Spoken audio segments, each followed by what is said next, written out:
성탄을 맞이하는 여러 사람들이라는 점도 이렇게 말씀을 하겠습니다. 함께 주님과 인사하겠습니다. 메리 크리스마스. 메리 크리스마스. 김미호 씨의 성탄절입니다.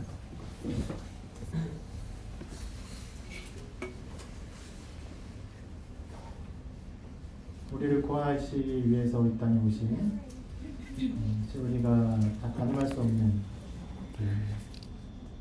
하나님의 자기 부여, 자기를 낮추신 그것이 성탄에 가득한데, 우리를 사랑하신 하나님의 사랑이, 주님의 사랑이 이런 삶 가운데 충만하기를 바랍니다. 그 사랑을 주시기 위해서 인간으로 오시고, 또 모든 율법을 이루시고 고난 당하시고 죽으시고 부활하사 우리 새로운 생명을 주셨습니다. 그런 주님의 은혜, 주님 함께 하시니 이런 건 하기를 바랍니다. 오늘 말씀에는요, 동방 박사들이 예수님께 경배하는 이야기가 나와 있어요. 말씀의 상황은 이렇게 기록하고 있습니다. 자, 1, 2절 한번 같이 읽어볼까요? 시작. 헤로다 때 예수께서 유대 베들레헴에서 나심에 동방으로부터 박사들이 예루살렘에 이르러 말하되, 유대인의 왕으로 나신 이가 어디 계시냐? 우리가 동방에서 그의 별을 보고 그에게 경배하러 왔노라 하니. 우리가 성경 읽을 때 좀 읽는 데 집중하느라고 내용들을 주목하지 못하는 경향이 있긴 한데, 실은 짧은 구절에 그 당시의 일을 기록하면서 대단히 많은 복잡한 관계, 이해할 수 없는 일이 여기에 가득 담겨 있습니다. 몇 가지 질문 좀 생각해 보면, 여기서 나온 동방의 박사들은 과연 어떤 사람들입니까? 동방의 박사들이 와서 유대인의 왕으로 나신 그 아기 예수를 경배하는데, 그 마음은 어디로부터 비롯된 것인가? 그리고 이 동방 박사들을 맞이하는 헤롯은 어떤 마음으로 그들을 맞이했는가? 또 헤롯과 관계된 정치적인 상황은 이 모든 일에서 어떤 배경을 이루고 있는가?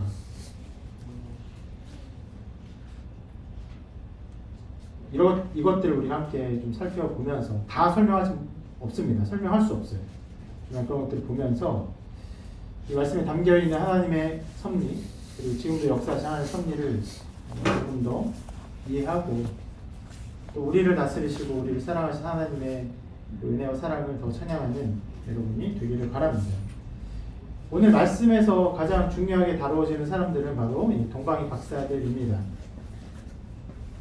흐름을 보면 이 사람들이 별을 보고 왔고, 그리고 예루살렘에 왔다가 다시 베들레헴까지 갑니다. 그리고 거기서 예수님께 경배하고, 마지막에는 꿈으로 하나님으로부터 인도함을 받아요. 그리고 이제 자기의 고국으로 돌아갑니다. 그래서 이 동방 박사들은 모든 상황에서 하나님의 인도하심을 받았으며, 예수님이 받으셔야 할 합당한 찬양과 경배를 드린 사람들입니다. 이렇게까지 하나님의 특별한 인도하심을 받은 사람이 있었는가? 순전하게 하나님의 인도하심 가운데 가득 채워져 있다가 마지막까지 어떤 면에서 신앙의 아름다운 모습을 보이고, 그리고 이제 사라집니다. 이 사람들이 무엇보다 특별한 것은요, 바로 이 사람들이 이방인이라는 사실입니다. 여기서 우리는 몇 가지를 좀 생각해 볼 수 있어요. 이방인인데 이 사람들이 원래부터 하나님을 믿었던 사람들인가?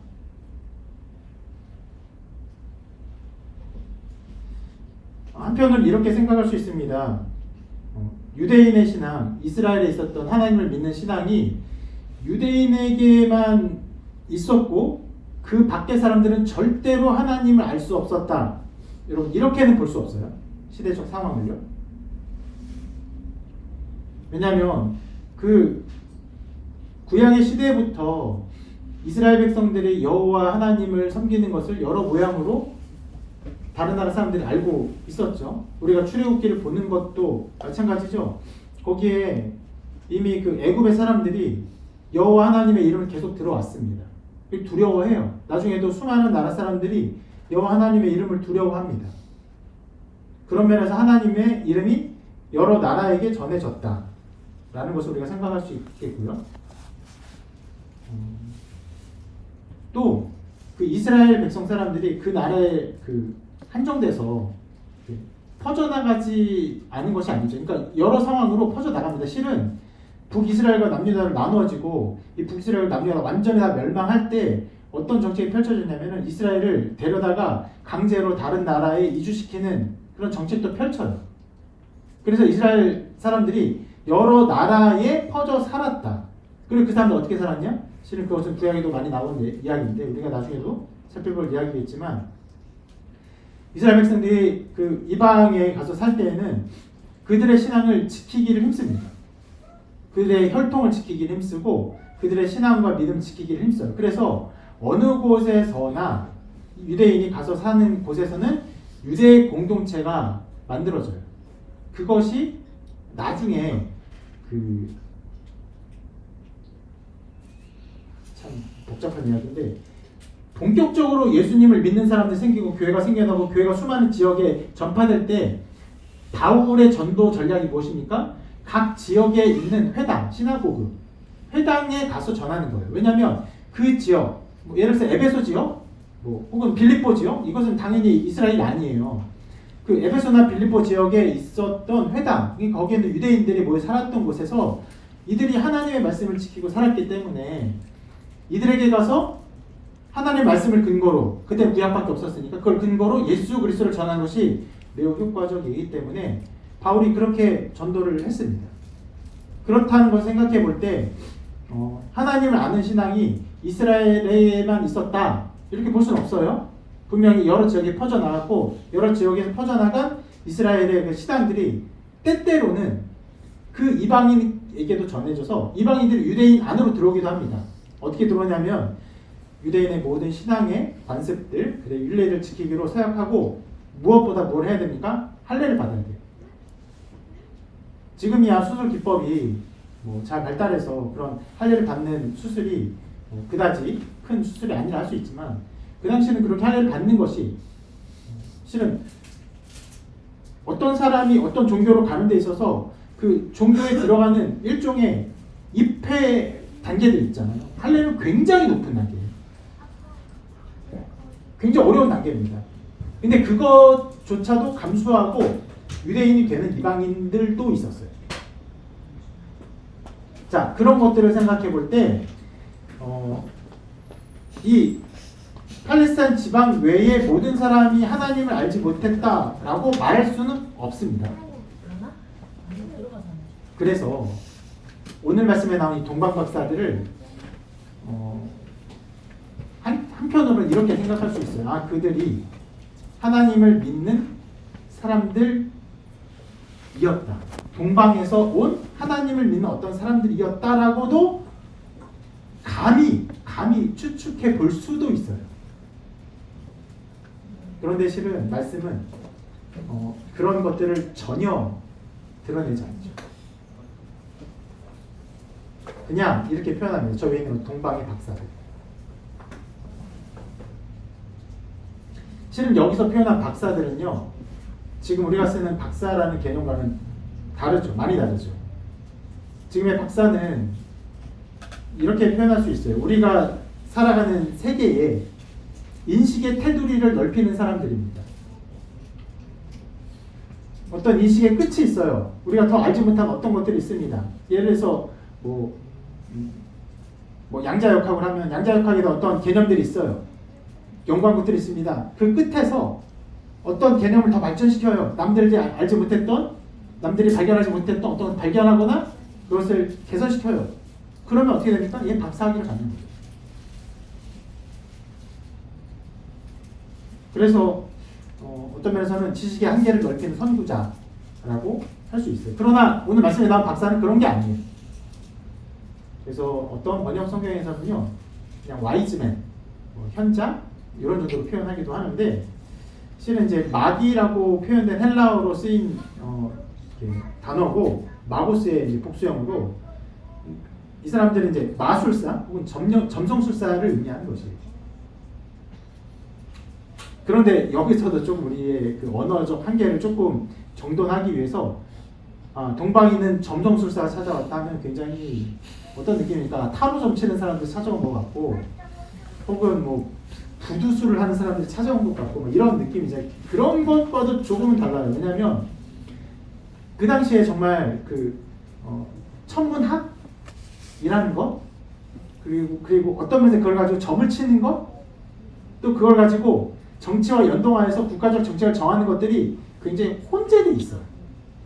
그래서 지금 우리나라, 지금 전 세계 마찬가지지만 어떤 정치인들이 뭐 대통령 측근이 자기는 타로점을 믿는 사람입니다 이렇게 말하면 실은 이성의 시대에서 말도 안 되는 이제 믿음을 가졌다고 비난하고, 그런 사람이 국가 정책을 위반한다고 생각했을 때 사람들이 신뢰할 수 없게 되죠.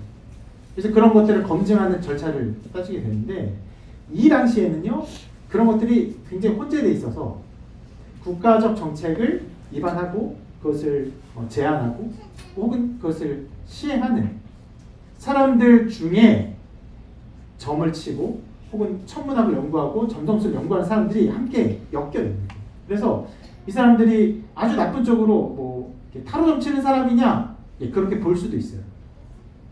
그런데 그렇게 볼 수는 없고, 이 사람들은 분명히 국가적인 어떤 정책들을 위반하거나 제안하거나 하는 중요한 고위 관리직이냐, 그렇게 함께 볼 수 있는 것입니다.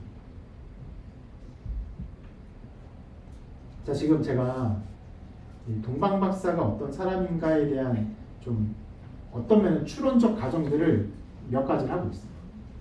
왜냐하면 성경이 동방에서 온 박사들이라고만 표현하고 아무것도 말하고 있지 않기 때문에 그렇습니다. 어쨌거나 이 사람들은 분명히 별을 보고 어떤 면은 점을 치는 사람들이에요. 그들이 지금 그 별을 보고 유대인의 왕으로 나신 예수를 알고 그에게 경배하러 왔습니다. 말할 수 없는 신비가 여기 담겨 있습니다. 별의 어떤 움직임이 그들을 이끌었을까요? 어떤 모습이 유대인의 왕으로 났다는 사실들을 그들에게 알게 했을까요?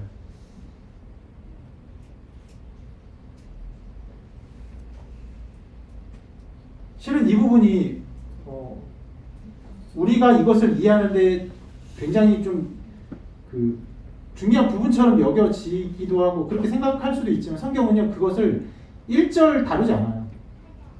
침묵합니다. 뭐라고 말합니까? 그들이 그냥 별을 보고 왔다.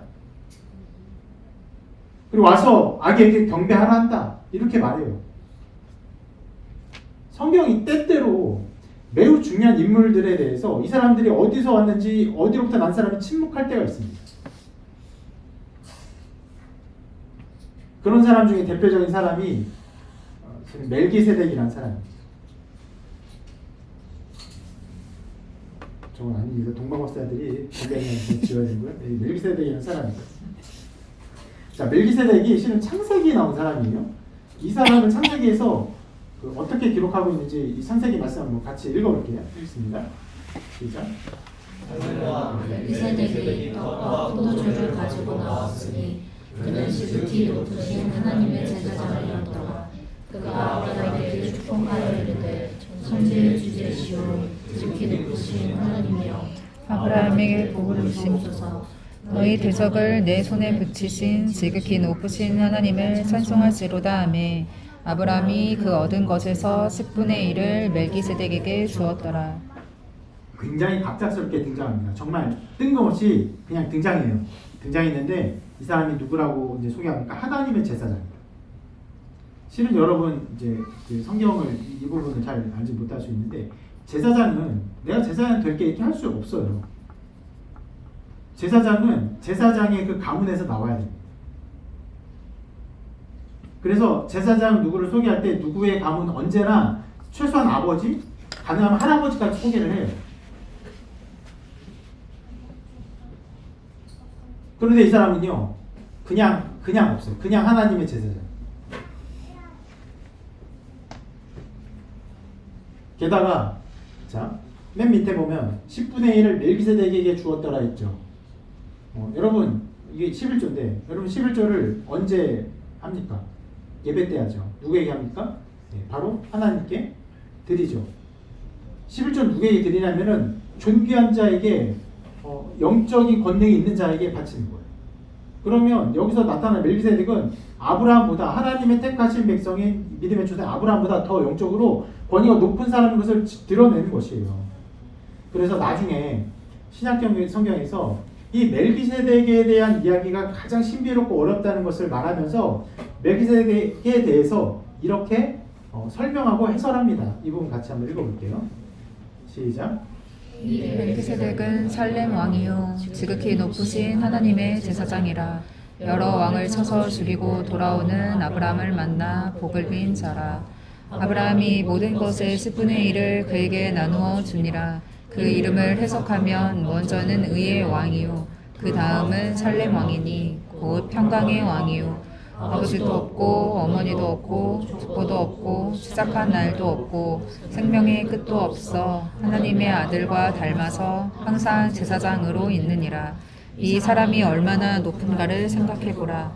조상 아브라함도 노량물 중 10분의 1을 그에게 주었느니라. 네, 히브리서가 완전히 설명해놨는데 흡사 어떤 존재처럼 멜기세덱이 나왔느냐? 어떤 면에선 하나님의 아들이신가? 그리스도가 그 창세기에 그 수천 년 전에 이 땅에 오시기 전에 그렇게 오셨던 것이 아닌가라고 생각될 정도로 아버지도 없고 어머니도 없고 족보도 없고 시작한 날도 없고 끝도 없어요. 영원한 존재처럼 그런 존재는 하나님밖에 없어요. 실제로 멜기세덱은 사람입니다. 그냥 사람이었어요.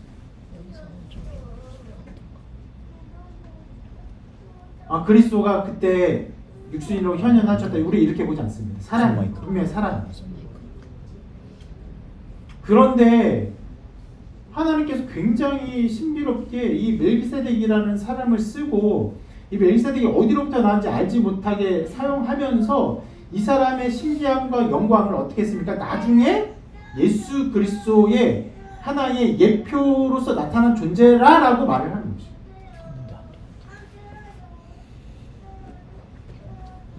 이와 같이 성경에서 이 사람들이 어디로부터 왔는지, 어떻게 왔는지, 어떤 존재인지 설명하지 않는 사람들이 있어요. 오늘 말씀에 나온 동방박사도 그런 사람들입니다. 그냥 말로 표현하면은 동방에서 온 점성술사라고 한다면 이들이 이렇게 행동하는 것은 전혀 이해할 수 없는 일이에요. 그런데 하나님께서 그들을 이끄셨어요. 이끄시고 그들로 하여금 예수 그리스도가 영광을 받게 하셨습니다. 황금, 유향, 몰약 세 가지 의미 있는 예물을 담아 예수께서 받으셔야 될 합당한 영광을 높이게 하셨습니다. 성경학자들은 그래서 이 동방박사들을요 이렇게 생각하는데 이방인으로서 최초로 예수님을 경배한 인물이다. 그래서 모든 만방이 예수께 경배하게 될 것, 모든 민족이 예수에 의해 구원받을 것을 드러내는 상징적 의미를 갖는다. 라고 해요. 그러니까 이 동방박사가 모든 민족의 대표처럼 모든 민족이 예수님 알고 믿고 경배하는 그 모형으로 사용된 존재다라고 말하는 것이죠.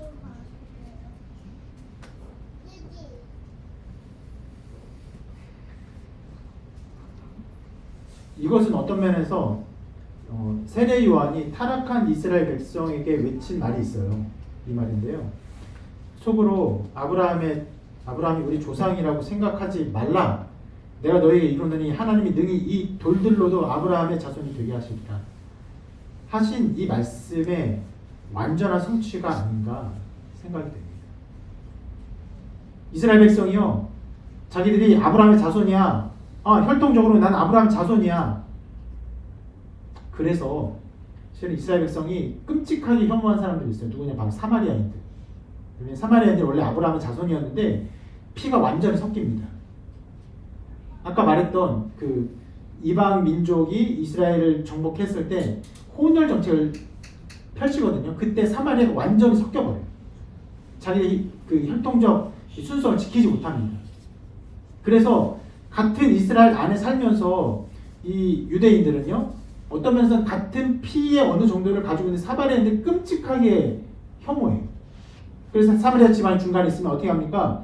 이렇게 질러가지 않아요. 멀리 돌아갑니다. 불가촉 천민처럼 되어요. 그런데 그 반대로 자기들에 대해서는 아브라함의 자손이라고 그걸 믿고 그 자부심에서 살아가죠. 그런데 요한이 말해요. 야, 너가 아브라함 자손을 생각한다고? 생각하지 마. 하나님이 이 돌들로도 아브라함의 자손이 되게 하셔.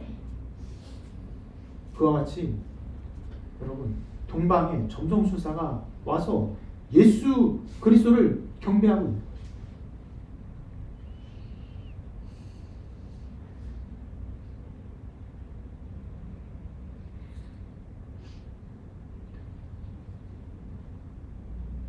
이스라엘 백성이 예수 그리스도의 나심을 알지 못하고 또 경계하지 않고 있을 때 하나님 누구를 쓰십니까? 동방의 박사들. 어떻게, 어떤 마음으로 그들의 삶을 인도하셨고 그들의 별 보는 그런 그 삶, 그들의 뭐 직업, 그들의 사명, 소명, 이 모든 걸 어떻게 사용하시는지 알지 못하지만 가장 적절한 때 그것을 사용하셔서 예수 그리스도를 경배하고 있습니다. 대조되는 장면이에요. 이스라엘 백성은요, 예수님의 나심을 알지 못하고 경배하지 않았어요. 그런데 동방의 박사들이 와서 경배하고 있는 것입니다. 여러분, 이스라엘 백성이 예수님의 나심을 알 수 없었을까요? 너무 시골 구석에 있었기 때문에 그걸 전혀 알 수 없었을까요? 실은 그렇지 않습니다. 우리가 지난번에 살펴본 말씀에서 사람들이 예수님의 나심에 대해 어떤 이해 혹은 어떤 마음에서는 두려움을 가지고 있었다는 것을 알 수 있어요. 자, 지난주에 우리가 본 말씀에서 사가랴가 10달 동안 말을 못했죠. 그리고 요한이라고 이름을 지은 이후에 갑자기 말을 하면서 찬송을 합니다. 그 찬송이 이렇게 나와서 다시 한번 읽어볼게요. 시작. 찬송하리로다 주 이스라엘의 하나님이여, 그 백성을 돌보사 속량하시며 우리를 위하여 구원의 뿔을 그 종 다윗의 집에 일으키셨으니 이것은 주께서 예로부터 선한 선지자의 입으로 말씀하신 바와 같이 우리 원수에게서와 우리를 미워하는 모든 자의 손에서 구원하시는 일이라. 실은 이스라엘 백성들은요, 그 예수님이 태어난 그 시기쯤에 굉장히 팽배하게 그 메시아 사상에 가득 차 있었어요. 메시아라는 존재가 와서 우리를 구원할 거야. 다윗의 후손으로 오신 이가 우리에게 오셔서 다윗 왕과 같은 능력을 베푸실 것이야 라는 믿음이 가득 차 있었어요. 그런 중에 요한이 태어날 때에 사가랴가 이렇게 노래하는 거예요. 실은 요한은 전혀 기뻐하지 않고 있어요. 구원의 뿔,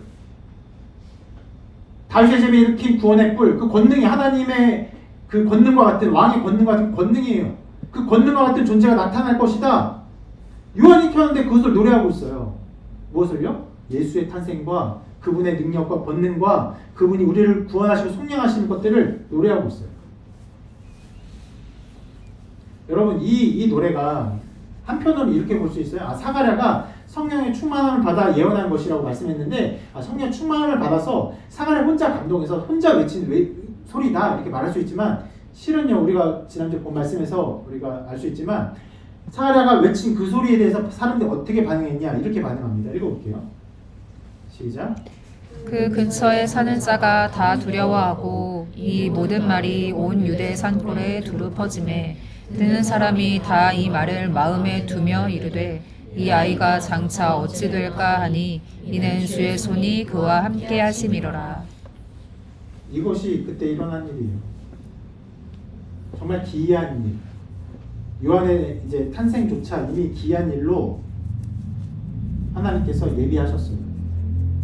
사람들이 거기에 놀라게 하셨고, 그 소리에 놀라게 하셨고, 그 소리가 퍼져나게 하셨고, 두렵게 하셨어요. 그러면 자, 요한과 예수님의 출생의 달 차이가 몇 달이죠? 예, 대략 6달이에요. 그럼 6달 후면요, 예수님이 태어날 것이에요. 그것들이 이미 다 퍼져 나간 상태예요. 그러면 그 6달 동안 사람들이 이 사가랴가 10달 동안 주신 천사의 말을 묵상하며 살았던 것처럼 6달 동안 사가랴의 말을 사람들이 묵상하며 두려워하며 예수님의 나심을 기다리고 또 그것을 경배했어야 했던 것입니다. 그런데 그렇게 하지 않았어요. 예수님은 정말 홀로 태어나셨어요. 어디서? 마구간에서. 흡사 버림받은 존재처럼 태어나셨어요. 그런 때에 갑작스럽게 동방의 박사들이 예수님께 와서 유대인으로 왕으로 나신 그분을 경배했어요.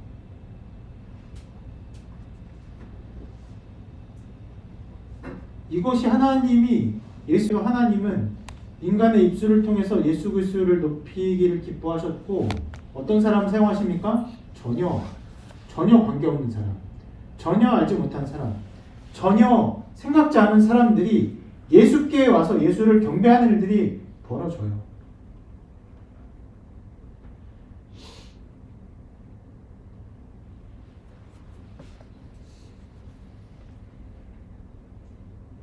그렇게 하나님은요, 각 사람을 사용하십니다. 어느 곳에나 사용하세요. 우리도 마찬가지 아닙니까?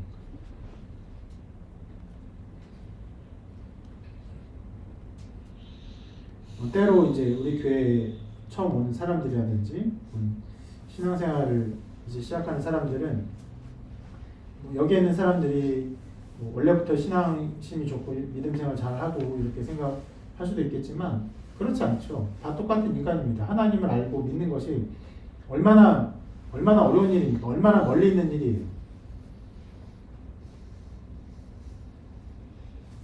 정말 모든 것을 드러내고 얘기한다면 이때처럼 천사가 나타나지도 않고 이때처럼 하나님께서 우리에게 음성을 들려주지도 않고 어떤 이적도 보이지 않으셔서 하나님이 계신가 의심할 수밖에 없는 상황 가운데 우리가 놓여 있습니다. 그런 사람 하나님 믿고 예수님 믿는 일은요, 요원한 일이에요. 그래서 실은 꽤 많은 사람들이 교회 안에서 살아가면서 어떻게 살아갑니까? 예수 그리스도를 믿는 신앙, 예수님이 나의 구주십니다, 나의 그리스도입니다 라고 사는 것이 아니라 어떻게 살아갑니까?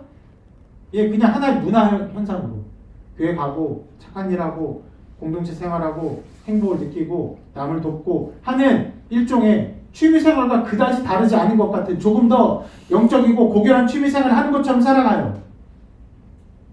그런 사람들이 많이 있습니다.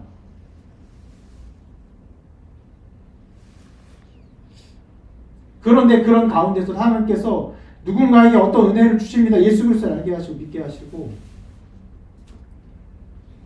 고백하게 하세요. 이전과는 다른, 보라 이전 것은 지나갔으니 새 것이 되었도다 라고 하는 놀라운 일들이 각 사람에게 일어납니다.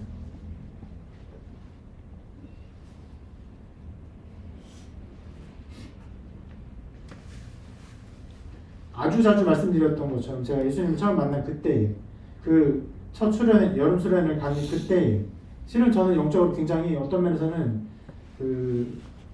부족함을 느꼈어요. 다른 동기들, 다른 친구들, 다른 선배들의 신앙적 열심과 수고와 그들의 기도와 이런 것에 비해서 저는 굉장히 부족하고 영적이지 않았고 회의적인 사람이었고 의심이 많은 사람이었고 죄가 많은 사람이었습니다.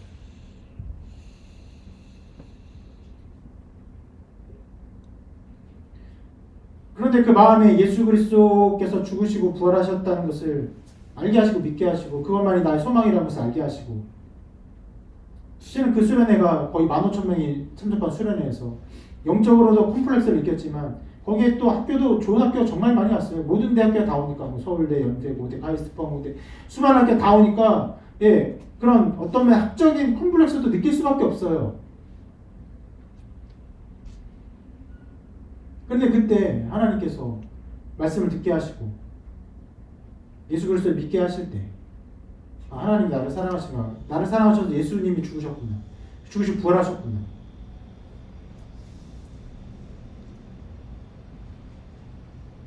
그렇게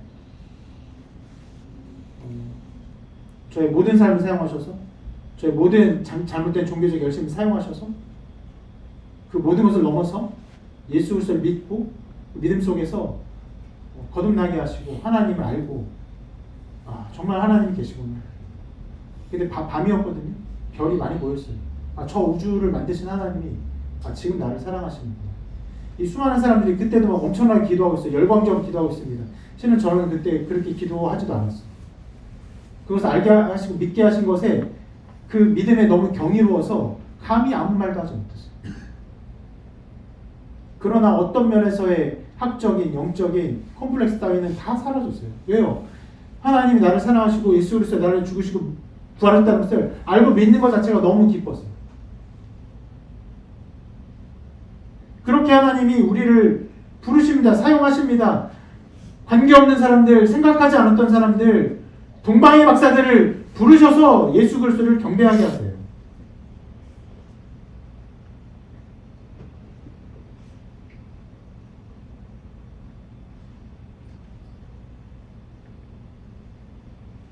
그렇게 우리는 이 모든 말씀을 보면서 이런 고백을 해야 됩니다. 우리를 통해 영광 받기를 기뻐하시고 우리에게 믿음을 주시고 우리의 입술로 그 이름을 찬송케 하심에 겸손하게 감사해야 돼요. 왜 우리를 사용하셨는지, 왜 우리를 이렇게 쓰시는지 우리는 알지 못해요. 실은 신앙의 많은 의아스러운 것들 하나님이 계십니까? 실은 여러분 철학적으로 그래서 답을 할 수 있어요. 예수 그리스도가 정말 죽으시고 부활하셨습니까? 여러분 그거 정황적 증거로 얼마든지 논증하면 그걸 증거할 수 있어요. 그런데 왜 하나님이 왜 여러분을 택하셔서 여러분을 믿게 하셨는지는 실은 설명할 수 없어요.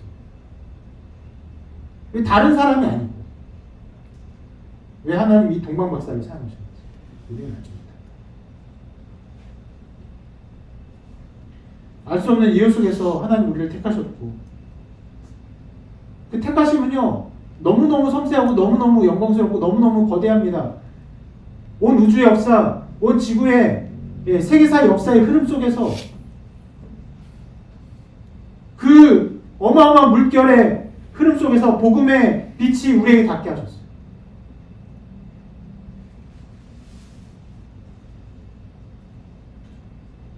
그리고 우리를 찬양케 하셨습니다. 그래서 우리가 기뻐하며 즐거워하며 이곳에서 예배하는 것이죠. 여러분 오늘 말씀에서 먼저 보고 싶은 것은 바로 이 동방박사를 택하신 하나님의 기이함입니다. 왜라고 많은 것들을 질문할 수 있지만 아무것도 답할 수 없어요. 그러나 하나님은 그렇게 하셨어요. 그렇게 하신 하나님의 놀라움 속에서 우리가 하나님 찬양해야 되고 그 동방박사의 찬양을 받으신 예수 그리스도의 그 영광 가운데 우리가 또한 기뻐해야 되고 그렇게 우리를 사용하신 하나님의 사랑하심 속에서 겸손히 감사해야 되는 것입니다.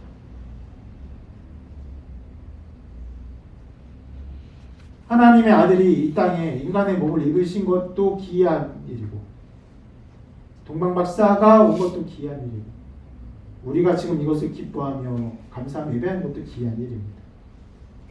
설명할 수 없는 이 신비와 기이함 속에 우리가 감사와 찬양을 드려야 됩니다.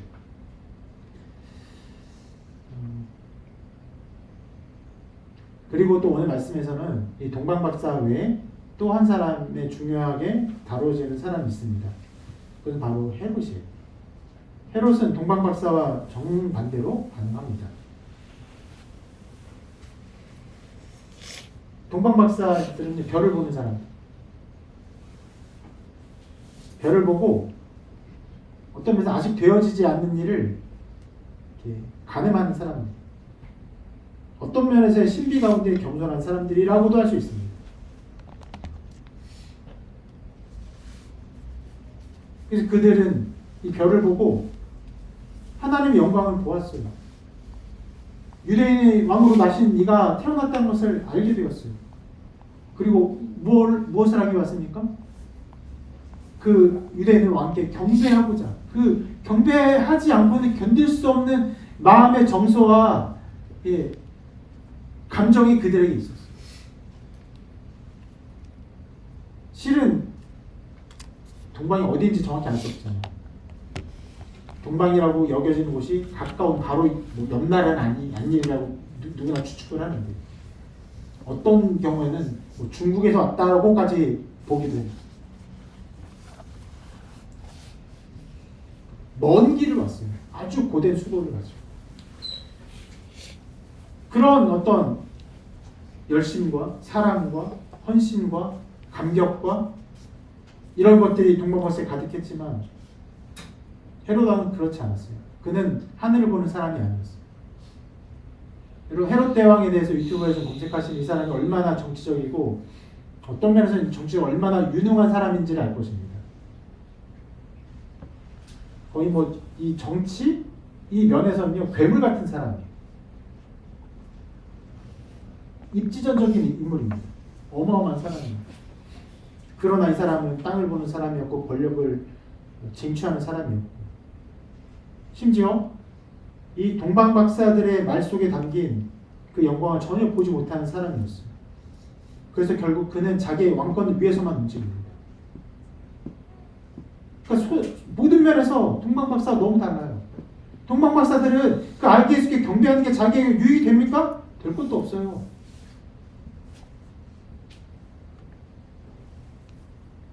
그러나 그것이 자기에게 주어진 사명이라고 생각하며 거기에 헌신하여 영광 돌리지만 헤롯은요 자기를 위해서 순전히 자기를 위해서만 모든 일을 합니다.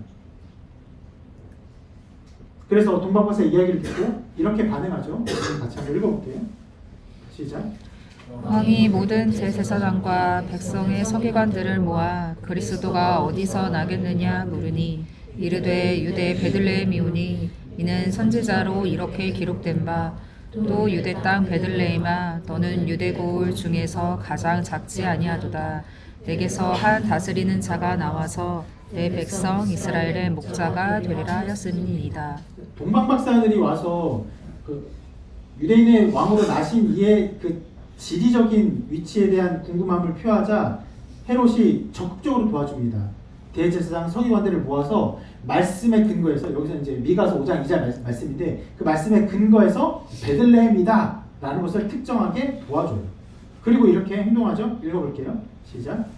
이에 헤롯이 가만히 박사들을 불러 별이 나타난 때를 자세히 묻고 베들레헴으로 보내며 이르되 가서 아기에 대하여 자세히 알아보고 찾거든 내게 고하여 나도 가서 그에게 경배하게 하라. 정치인답게 움직여요. 조용히 가만히 불러요. 그리고 굉장히 긴밀하게 중요한 일을 맡기듯이 말합니다.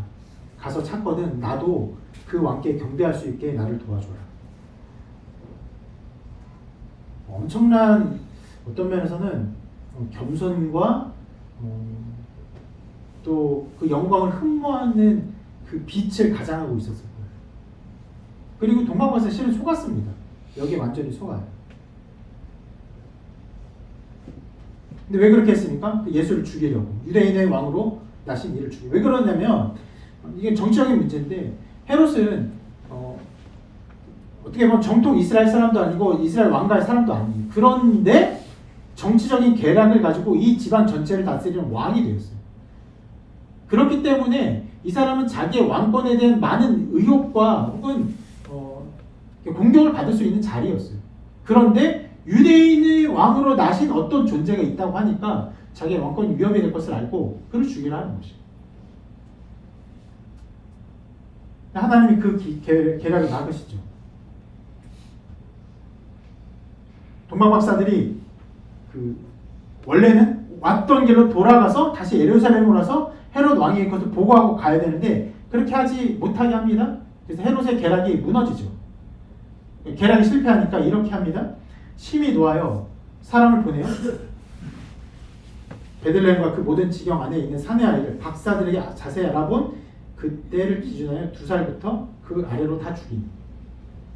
예수님이 태어난 지 2살 정도 된 것으로 추정이 되고 그 2년 사이에 있는 아이를 다 죽인.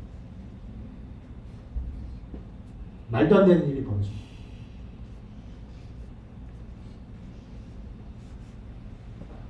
자, 이것 헤롯의 이런 행동과 태도와 어떤 이 모습이 우리가 오늘 말씀에서 다룰 또 하나의 부분입니다. 이 모든 상황은요, 당시 헤롯 대왕의 포악한 통치를 드러내기 위한 것일까? 분명히 그것을 드러내는 것입니다. 근데 그것만이 아니죠. 세상의 권세자의 포악함에 거의 죽음에 이르렀던 아기 예수님의 모습을 나타내고 있어요. 무엇이냐면 예수님이 태어났어요. 태어나자마자 세상의 가장 큰 권력에 의해서 거의 죽을 뻔한 존재가 되었다라는 것을 말씀이 우리에게 보여주고 있는 것이에요. 그리고 예수님이 당한 그 고난, 죽음의 위협은요, 당연히 예수님에게만 특별히 해당되는 것이 아니라 예수 그리스도를 머리로 하는 그의 몸된 교회, 교회가 언제나 핍박과 고난 가운데 있다는 것을 드러내는 것이죠.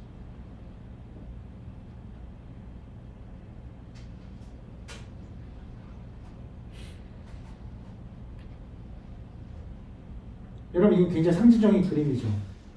아기 예수님 오신 그분께서 아무런 힘이 없는 가운데 세상의 가장 큰 권력자로부터 죽음의 위협을 받고 있어요.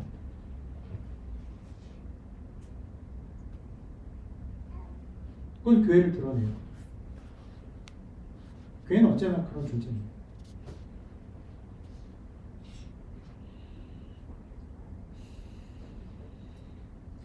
심지어는요, 예수님이 아기 예수일 때만 고난 받으셨냐? 그렇지 않죠. 도리어 실제로 사역을 시작한 30살 때 사역을 시작하자마자 어마어마한 비난과 공격을 받으시죠. 그리고 주님이 우리를 위한 사역을 완전히 완성하신 그때 언제입니까? 십자가에서 모든 고난과 질고를 자기 몸에 받으십니다. 그때야말로 주님이 모든 고난을 자기 몸에 완전히 다 받으셨다라고 선언할 수 있는 자리였어요. 그리고 그 자리가 바로 예수님의 십자가의 사역, 구원의 사역이 완전히 완성되는 때였습니다. 그 고난의 모습을 이사야는 이렇게 노래했습니다. 같이 한번 읽어보겠습니다. 시작. 그는 멸시를 받아 사람들에게 버림받았으며 간고를 많이 겪었으며 질고를 아는 자라. 마치 사람들이 그에게서 얼굴을 가리는 것 같이 멸시를 당하였고 우리도 그를 귀히 여기지 아니하였도다. 그는 실로 우리의 질고를 지고 우리의 슬픔을 당하였거늘 우리는 생각하기를 그의 벌을 받아 하나님께 맞으며 고난을 당한다 하였노라. 이미 주님께서 그 극한의 고난을 받으실 것을 이사야가 예언했죠. 그리고 주님이 당한 그 고난은요, 마땅히 그리스도를 머리로 한 교회가 당할 고난이기에 또 이렇게 말씀하셨습니다. 세상이 너희를 미워하면 너희보다 먼저 나를 미워한 줄을 알라. 너희가 세상에 속하였으면 세상이 자기 것을 사랑할 것이나 너희는 세상에 속한 자가 아니요 도리어 내가 너희를 세상에서 택하였기 때문에 세상이 너희를 미워하느니라.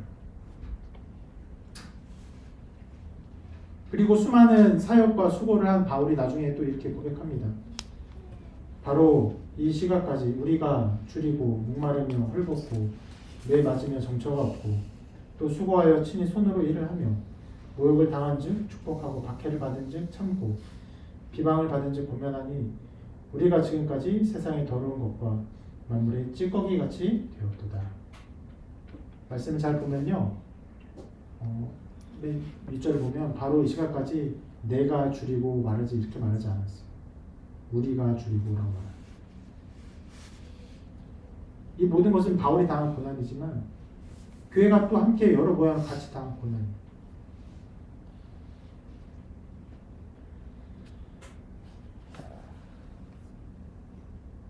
이것이 우리가 서 있는 자리이기 때문에 동방박사의 방문에서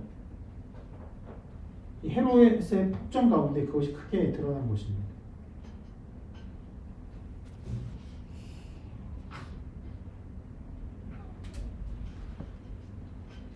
그런데 여기에 실은 굉장히 참 또 설명할 수 없는 어려운 또 신비가 있는데,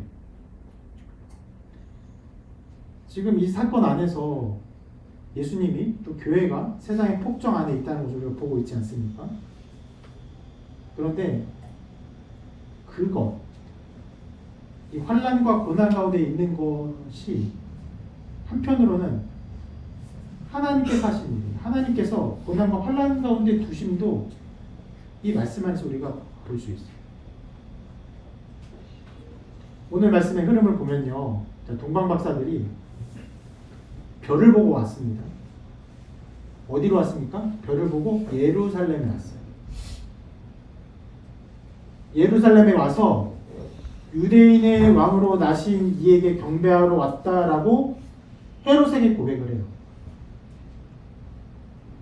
그리고 나서 어떻게 됩니까? 다시 별의 인도함을 받아 예수님 나신 곳까지 가게 돼요.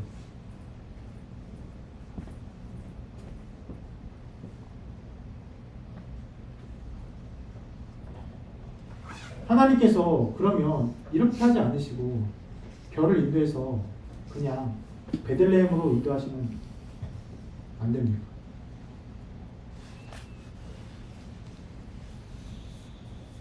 왜 하나님이 예루살렘을 거치게 하셨나요? 하나님은 그렇게 인도하셨어요. 그들을 예루살렘으로 인도하셨고 거기서 헤롯을 만나게 하셨어요.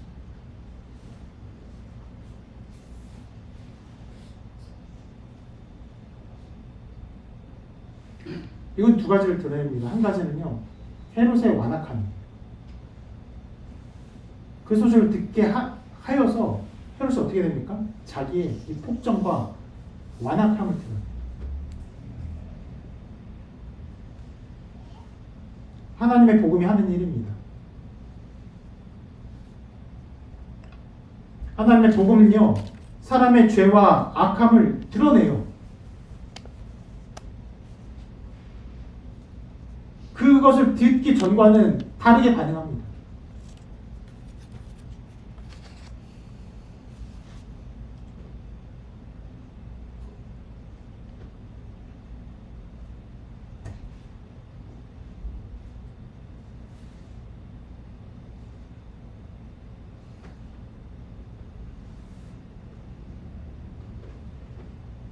그래서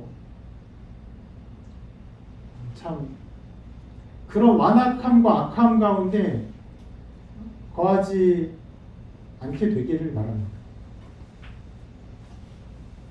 실은 여러분 이렇게 말씀을 전하고 복음을 전하고 특히 이제 우리가 지금 이제 출애굽기를 보고 있긴 하지만 이전에 로마서를 볼 때 실은 토요일에 함께 예배를 준비하는 지체들은 잘 알 거예요. 제가 얼마나 그 로마서 말씀을 전하는데 어려워하고 또 무거운 마음을 가지고 있는지를 알 것입니다. 로마서 말씀은요, 정말 그 말씀처럼 하나님의 말씀은 힘이 있고 능력이 있어 우리의 혼과 영과 및 관절과 보스를 찔러 쪼갭니다. 밝혀요. 믿음이 없음을 밝힙니다.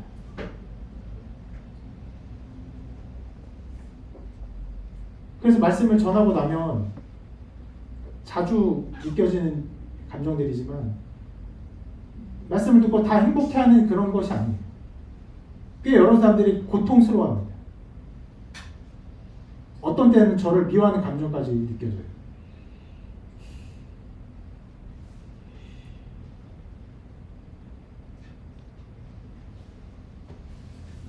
그렇게 쪼개지고 갈라지고 자기의 믿음 없음이 드러날 때에 그 일에 극단적인 자리에 있는 사람이 바로 헤롯과 같은 사람입니다. 빛이 임했을 때 자기의 악함, 자기의 죄 이것을 가장하고 숨기고 또 그것을 정당하기 위해서 어떻게 합니까? 빛을 없애려고 죽이려고 합니다.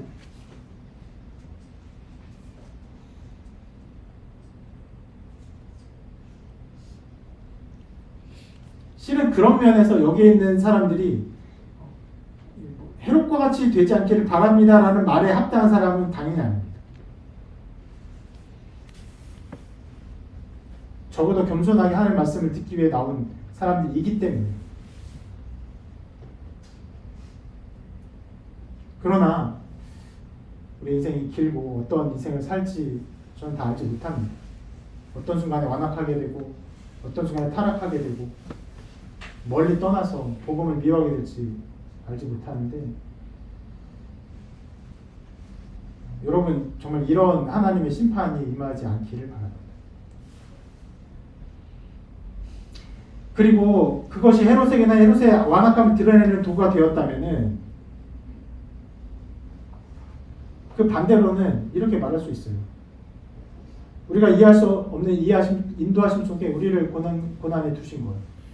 그의 백성 고난 가운데 두신 것입니다. 헤롯에게 가지 않았다면 헤롯이 아기 예수님을 죽이지 않으려고 했을 것이고 심지어는 이 아이들이 다 죽는 일이 벌어지지 않았을 것인데 하나님은 왜 그렇게 하시는가? 실은 오늘 말씀의 흐름에서 하나님 왜 그렇게 하시는지에 대한 하나의 답을 볼 수 있습니다. 그것은 하나님이 우리를 돌보심을 알게 하기 위해서입니다. 고난과 환난이 벌어져요. 그리고 하나님이 어떻게 하십니까? 그 죽음의 위협 가운데는 아기 예수님, 아무것도 알지 못한 아기 예수님, 심지어 연약한 요셉과 마리아, 심지어 헤롯에게 속은 동방 박사들까지도 하나님이 보호해 주십니다. 어떤 방식으로요? 하나님의 방식으로. 먼저 동방 박사들에게 이렇게 하시죠. 같이 읽어볼까요? 시작. 그들은 꿈에 헤롯에게로 돌아가지 말라 지시하심을 받아 다른 길로 고국에 돌아가니라. 그렇게 인도하세요. 인간적인 말의 교묘함으로 속은 동방 박사들을 어떻게 인도하십니까? 꿈으로, 환상으로 인도하세요. 그리고 이런 일이 끝나자마자 곧장 또 이렇게 이런 일이 벌어집니다. 읽어볼게요. 시작. 그들이 떠난 후에 주의 사자가 요셉에게 현명하여 이르되 헤롯이 아기를 찾아 죽이려 하니 일어나 아기와 그의 어머니를 데리고 애굽으로 피하여 내가 내게 이르기까지 거기 있으라 하시니 요셉이 일어나서 밤에 아기와 그의 어머니를 데리고 애굽으로. 여기에 나와 있는 등장인물들 모두 요셉, 마리아, 또 동방박사, 아기 예수님까지 누구도 헤롯의 권세에 대항할 수 있는 사람이 아니었습니다. 그들은 연약한 자들이었어요. 하나님은 그런 자들에게 환난과 어려움을 마주하게 하셨고 그 가운데서 하나님은 인간적인 방법이 아니라 하나님의 신성한 능력으로 그들을 보호하시고 인도하셨습니다. 여기가 바로 하나님의 나라예요. 하나님의 나라는 인간적인 생각과 인간적인 방법과 인간적인 노력과 인간적인 어떠함으로 살아가는 것이 아니에요. 하나님이 이끄시는 방법과 걸음 속에 우리가 살아가는 것입니다.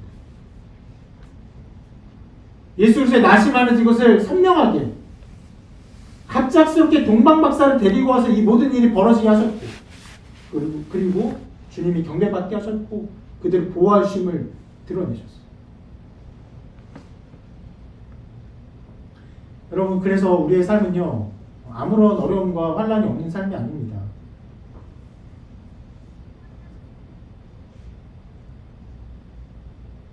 어려움과 고난과 환난이 있지만 그 가운데 하나님의 인도하심과 보호하심을 누리며 살아가는 것입니다. 그 자리가 하나님 나라입니다.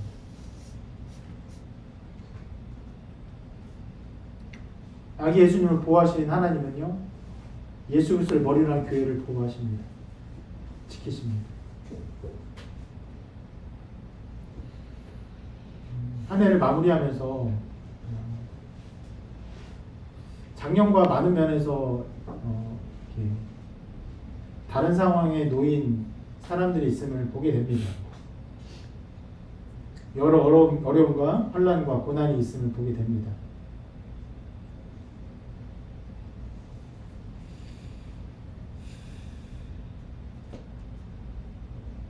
그리고 내년은 소망합니다. 우리가 가지고 있는, 우리가 해결할 수 있는 여러 어려움들이 하나님의 은혜와 도우심 가운데 해결되고 변화되고 새롭게 되기를 소망합니다.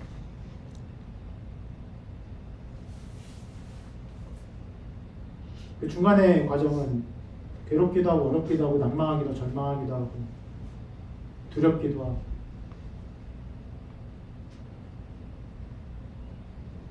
그러나 그 가운데 하나님의 인도하심을 경험하여서 내년에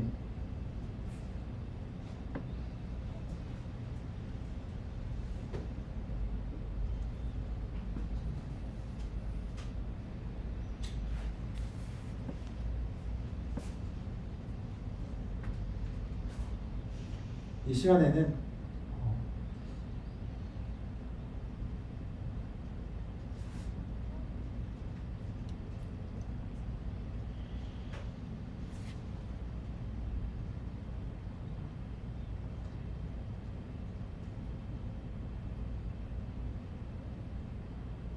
우리를 보호하신 하나님을 더 알게 하시고